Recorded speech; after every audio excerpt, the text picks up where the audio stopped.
What's going on, fellas? This is Sir Studmuffin, leader of Affliction, and today we have a very important video. So this video is coming to you live during our 20th hopeful win here. It's not over yet, but man, this is a close one. We are currently down by 1 star, although there's a Town Hall 8 we can hit. They got some Town Hall 9 attacks. Man, this has been a crazy war.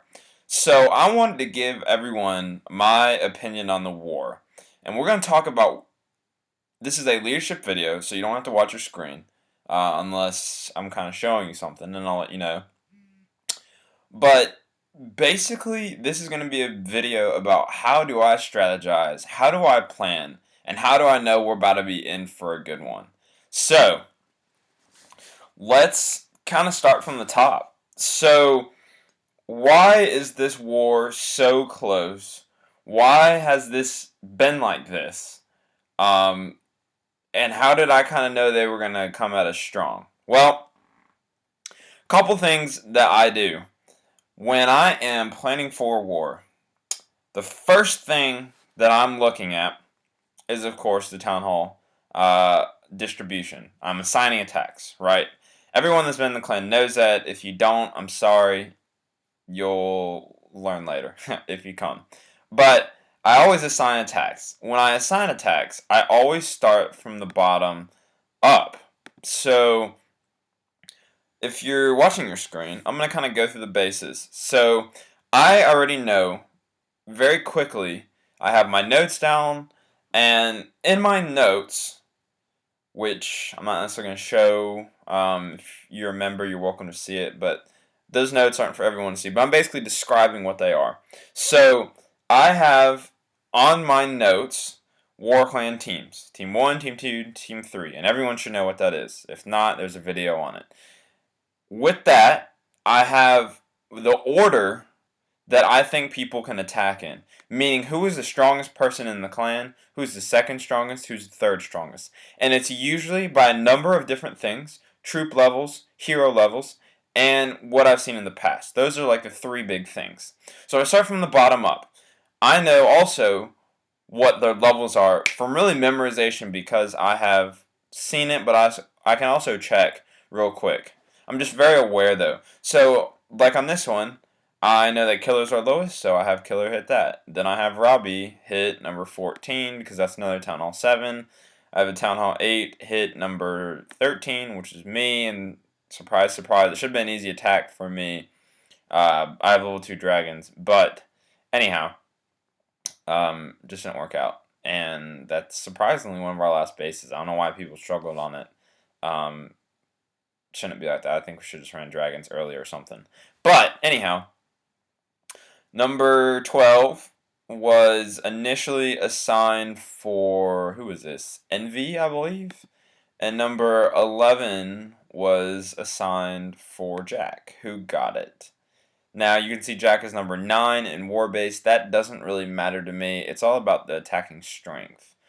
Now, number 10, this is Team 2 territory now.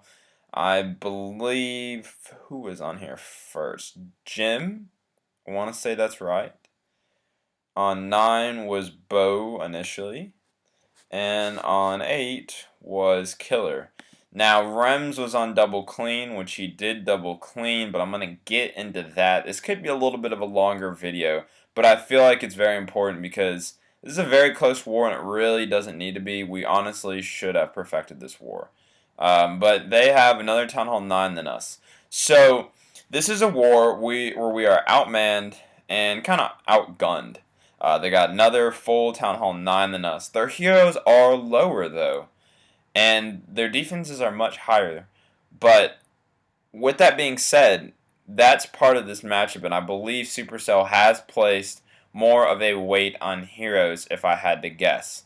Because their heroes, like I said, are lower than ours, but they have an extra Town Hall 9, and that's where I think some of the weight comes into place. Not totally positive, though. I'm a little bit surprised on this matchup, but I know we did stack high. So anyhow, I started off here. I think I had Mysterio on here, and then I had Alejandro. And I just kind of worked my way up the list. right?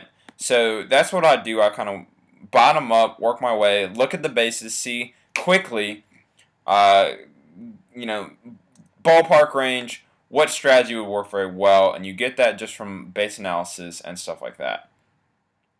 Now, why do I think this war is so kind of pressure? Why is it like this? Why are we struggling so much? Well, in my last video, I talked about planning and the importance of planning.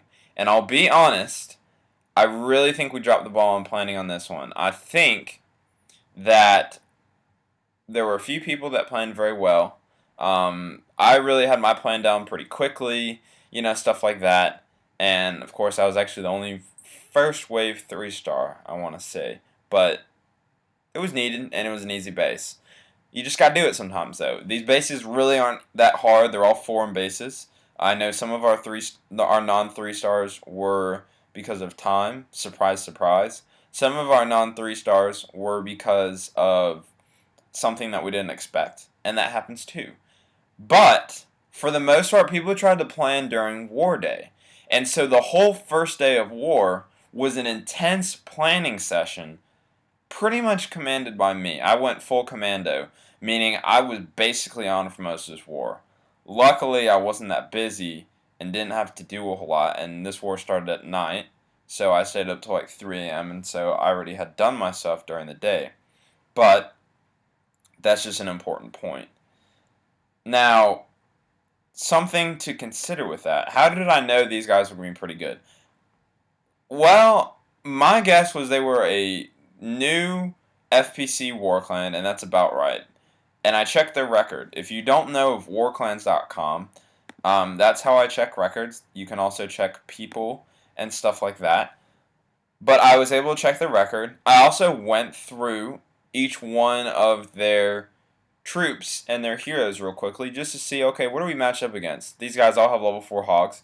We have level 4 hogs plus. So I know this is going to be a hog-on-hog battle, meaning this could be a really good war. If they're inexperienced users, like they've been using Goho, this could be very close. And they've been using Goho very efficiently. And that's one of the things that I'm very impressed with these guys. These guys are a very heavy Goho clan, so they are a starting FBC clan. What that means for us is our bases aren't that good because they're getting regular hogged. I have not seen a surgical hog yet. So, we need to revamp our bases even more. Now, the Town Hall 8s, of course, I understand that, but I have been saying this for weeks on weeks. Our bases are not good. People need to work on them and change them. This is a result of that. They are able to 3-star bases so well because our bases are very easy, and that's another reason that this war is very pressured. The second reason is because we didn't plan, like I said, during prep day. It is very important for you to plan during prep day, especially if I say we're in full command mode. Now, I understand people get busy, but you have 24 hours. If you cannot plan during prep day, you do not need to be opted in war. That is 100%. You need to be honest with yourself. It is better for you not to be in war than to have your weight in war and not be able to put your full time in it.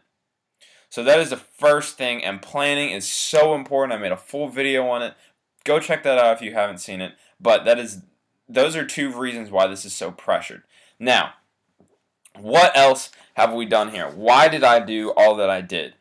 Well, during war, you kind of get a sense of how the war is going to go first wave. When I saw them hit some of our Town Hall 9s, started seeing some of their attacks, I was like, okay, this is going to be a very close war. These guys are very good with Goho. I can tell this is not going to be a pushover hog clan that's going to try and run hogs when we have a queen or something like that. They're going to try and kill the queen. So kudos to them. This is good practice for us. Regardless, I'm very happy with how we fought. But what are also some of the things that I was looking at here? So we started to kind of go with our attacks. Very important strategy tip.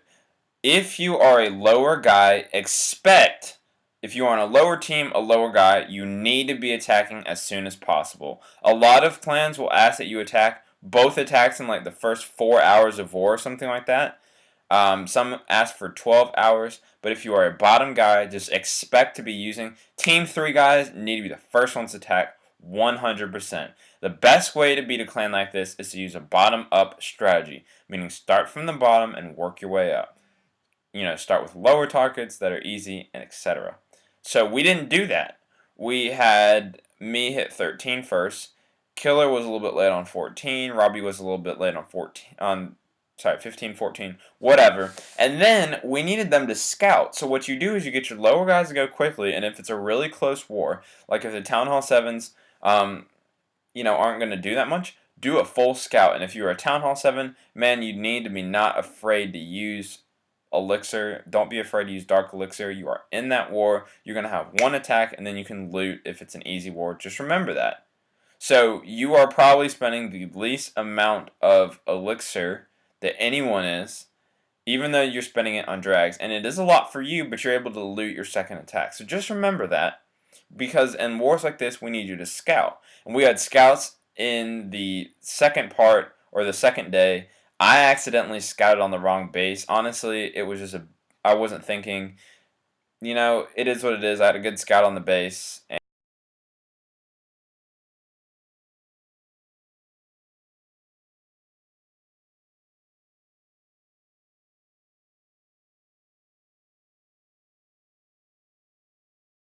well during prep day, and so we had all these different changes during the war, and that's why it's been so pressured also. I've had to make all these changes because people have been half-assing attacks.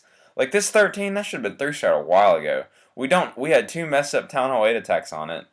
It happens, and I'm not calling them out, but we did have them. That doesn't need to happen. So, it's what it is, but that bottom-up strategy is very important. In addition, though, you think of it as a sandwich strategy. So start with the bottom up, but also start with the top down.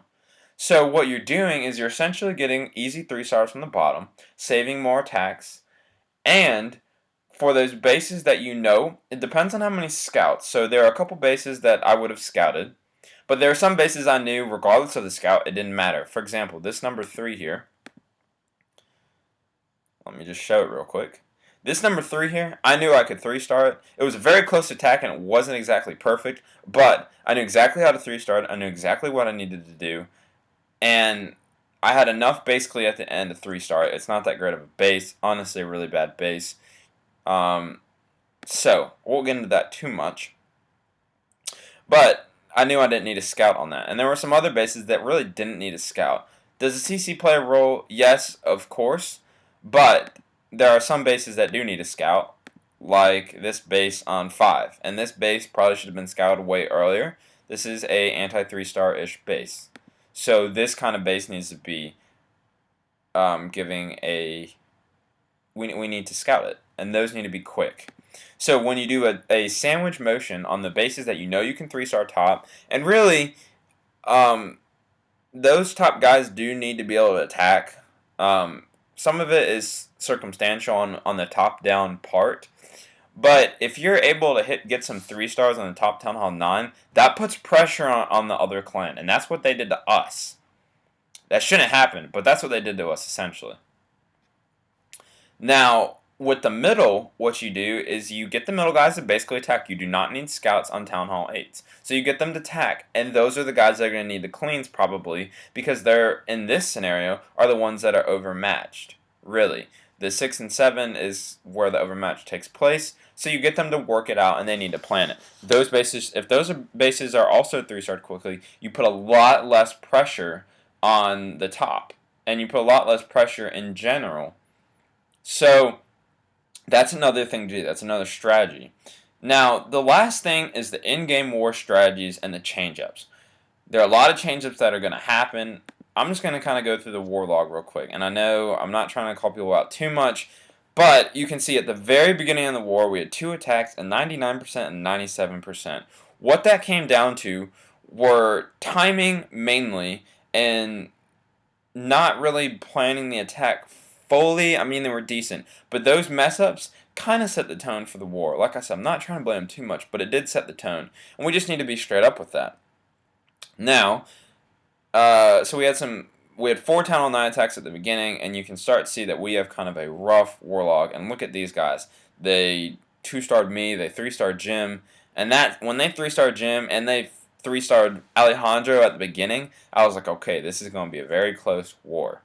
So you can start seeing we're having our bottom-up attack. Already, though, I'm starting to change the flow. I put Rems on double clean because he was our strongest guy. He did leave I'm not going to get into that too much. Or, no, sorry, I kicked him. Um, quickly go on that. Basically, the reason that number 13 has to be cleaned up now and Killer has a second attack that is basically useless is because Rems got impatient and attacked number 8 before Killer could attack number 8 when there were only 2 Town Hall 8 bases left. Killer had already hit the first one and failed, so he only had one more Town Hall 8 to hit, and we had been planning it for a while. Rems got impatient, hit number 8, and now we only have one more attack on 10 when we could have had 2 more attacks or one more Town Hall 8 attack. You get what I'm saying, though. It's a bad distribution of attacks. And when you're looking at as a leader, you need to be able to see understand the strengths of your clan and see where your attack distribution is best. You want to maximize your stars. So I had Rems on double cleanup, like I said, and he had 12 very quickly. Now, this attack here on 11 was huge, but you can see that a lot of our attacks weren't that. I mean, we were only like 12 attacks. You start seeing us hammering in a lot of attacks now. We had this double mess up here. We had a nice 3-star by Alejandro. We're starting to get some more momentum, but they are really up on us right now. I hit a scout on number 2. It should have been number 5. Is what it is, but I did mess up on that. Bo hit a 3-star on 9, and he hit 12 first. That was a changeup by me because NV didn't 3-star number 12, and we hadn't correctly analyzed the base on number 9. I saw that we could just use Dragon Zapquake, and we were trying to make it too complex. I made the changeup. Boom. 3-star on both for Bo. That's kind of the heads-up things that you need to do. Moving on, Tim 2-star number 2. So I had to really, and this is like this morning now, so you can see like we had a lot of attacks this morning. That does not need to be happening. But essentially what happened there is he didn't plan. It really wasn't that great of an attack. He kind of rushed his hogs in. But, you know, I'm not blaming Tim too much. We gotta have those. Those are the kinds of things that we can't be doing in wars like this. And so when Tim did that, I said, okay. I had Alejandro already set up on that on his base. And so what we had to do for the Town Hall 9, since we're the ones ever matched, we have to be very careful with our strategies. And so it kind of has to be in a, all right, plan for this one, then you go. Plan for this one, then you go. And you can't really plan for a base because you have to be able to switch up. If someone fails an attack, you have to be able to, if you're a higher base, to go ahead and hit that base because it's probably going to be easier. If that happens, you know, if it's an easier base, you can hit it. Go ahead and hit that. There's no point in you hitting a base, even though you've been planning. It's better for you to take the easy 3-star. So you got to be able to make those changes. Moving on, we had our two scouts, but look at that. That's 7-8 hours in war. That is way too late. That can't be happening for us. And that's when we had even more pressure on the clan. Like a Boss had a great 3-star on number 4. I think it was his first 3-star in the clan. And this is a preview of kind of how the war has gone. But when he did that, then I said, okay, now number 4 is kind of freed up. We had number 6, which was available, and number 4 did have 99%, but I knew that was probably his best chance of having the best effect in war because number 2 was a little bit of a harder base. He hadn't 3-starred. His confidence was a little bit low, so I had him hit the 4. It was a risk, but it was a worthwhile risk, and it worked out. Sometimes you got to be able to take those risks as a leader. You can see Jack had an attack number 9. You know, I think Jack could have hit 13, but I told Rems to hit 13 because he doesn't have level 3 dragons, and number 8 was a easy Zapquake base. However, he ran Hogo White because he was trying to show his skills or whatever. You can't be doing that in wars like this. You got to take the easy 3-stars. And like I said, I already talked about what happened there. Moving on, Reza had a 99% 1-star number 2. It's a very close attack. You know, that double poison right now, if you don't have level 3 poisons, it's taking a lot of time. So if you are running a Shattered attack, do not run double poison because Shattered itself takes a lot of time. You need to get those hogs going in, and that's just, you don't have as many hogs, so they're not going as fast. So I would not run double poison if you're running a Shattered attack. It's something that we tried. Just the way you have to deploy it, where you have to go first one, then second one. If you have level 3, you can just do both really quick. It's just not very effective. So you need to make sure that you can do the double poison quickly instead of the delayed poisons. Otherwise, it wastes your time, and that's what happened to him. He wasted like 30 seconds on that, and then his main squad was a little bit slow too. And obviously, you can see he was hitting the Town Hall at the very end. Close attack, but it happens. So Rems hit number 8, and they had some of their 3 stars. So like when I'm looking at the rest of this, how am I looking at this war? I'm gonna show you that in a second. But Reza hit a 2-star on number 5. Now you can see here he hit number 6, or sorry, number 2 at 6 hours and 31 minutes. He hit number 5 at 5 hours and 13 minutes. Only an hour and 10 minutes after his first attack. Way too close of attacks put together. You don't have much time to plan there. He was angry. He was not in a good mood when he did his attack. So he hit his attack and then left the clan. And he was not in a good frame of mind. He didn't change up his plan based on his scout. That's essentially what happened.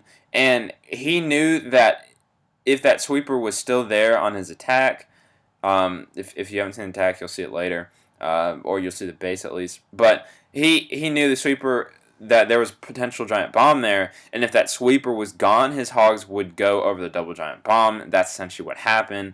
He just forgot about his timing, but it was out of anger, and that's the only thing that really killed him. And so you want to make sure you're in a good state of mind. Mysterio had an excellent attack on number 6. They had their attack on our Town Hall 8. Now their Town Hall 8s are useless because we only have Town Hall 9s left, and they're not going to 3-star a Town Hall 9. So going in on their side, our side, what would I do? What would I do if they were? Or you also have to kind of have an idea of what they're going to do. So our Town Hall 9s are left. They have 2 Town Hall 8 attacks. Those are neutralized. Meaning they have 4 Town Hall 9 attacks left. We have 2 Town Hall 9 attacks left. And we have 1 Town Hall 8. Oh, shit. 13 was not 3-starred. Well, okay. So now we have a bully attack. And see, this is what happens with Rems. He really screwed us over now because we can't use our attack. So Envy was not confident with that base with a hog attack, which was the best attack. Rems could have done it. That was not smart. So he really screwed us up. And if we lose, that would be one of the major reasons I think we would lose. The other reason is I think we had some bad Town Hall 9 attacks. So you can see, oh my god, that kind of threw me off guard. But anyhow, 1 Town Hall 8 now, which is essentially useless, 2 Town Hall 9s. Meaning our cap in this war is going to be 43 stars. Meaning that Alejandro is going to have to hit number 13. Even though it's 77% and by percentages, it would kind of make more. Well, no, it would be him on 2, but I have an attack, so I'm hitting 2 now. Now I know what base I'm hitting. Not really that happy with it because essentially it's putting a lot on me, but I know basically now what we have to do. So we have to go by the stars, and essentially Alejandro now has to go hit a bully. For my attack, I know I have to hit number 2 because percentage-wise, that's the other thing you got to look. Percentage-wise, this is 97%, and this is 74%. In looking at what they have 4 Town Hall 9s. However, if I look at their Town Hall 9, level 5 hogs, level 2 golems. If you look at it, I'm not going to show our bases, but just know that these are higher bases. This is 98%. They have 3 attacks left. So, what they're going to do is they're going to try and hit me and Boss. Now, here's the tricky part for them. What they have to do is they have to hit what I would do if I were them. They have 3 attacks. They're going to get that Town Hall 9, and they're probably going to try, I think he hit me, he tried to hit me already. Now they're going to try and have him hit Boss. But he needs to get a higher percentage. He's got to get higher than 75% on his base from max Town Hall 9. It's going to be very difficult. So essentially, that Town Hall 9 attack is pointless. So they didn't do their distribution that well. Meaning they have 3 more Town Hall 9 attacks with level 4 golems and level 5 hogs, and they're going to be running Goho. We have 3 bases left. So their best way to do this, if I were them, Tim has the easiest base. I would try and get a 3-star on Tim. It's 99%. It's 98%. Which is, it's a toss-up because essentially, if they don't 3-star him, but if you were to look at my and Boss's bases, those are pretty hard to 3-star. So their smartest move is to try and get an extra star on Tim's base because they know how the base is laid out and they know they can 3-star it. Meaning I think their cap is going to be 43 stars. They have 2 other attacks. With those other 2 attacks, if I were them, I would go for more percentage on me and Boss. What we're doing, we essentially have to leave number 4 or number 5 left alone, and I have to hit number 2 for more percentage because right now, with that, we are messed up on percent. We're a little bit lower than them on percent, so I believe I'm going to have to calculate it out to see exactly what percentage I need to get, but Alejandro would hit number 13. So it is what it is. But that just kind of gives you an insight of what I'm thinking. You know, if we win or lose this war, it has been a very good learning experience, and it gives people an idea. I think it really hurt people's confidence, so that's the bad part. And it was because of the environment that we had set. And so everyone just needs to chill and have a break. That's going to be our plan. So if you're trying to get in war, I'm sorry, but you're probably not going to be in war. I think our next war is probably going to be Wednesday, Thursday. I know I'm going on vacation, so it's going to be a chill break now. But anyhow, this is Sir Studmuffin, leader of Affliction, and I'm out. Peace.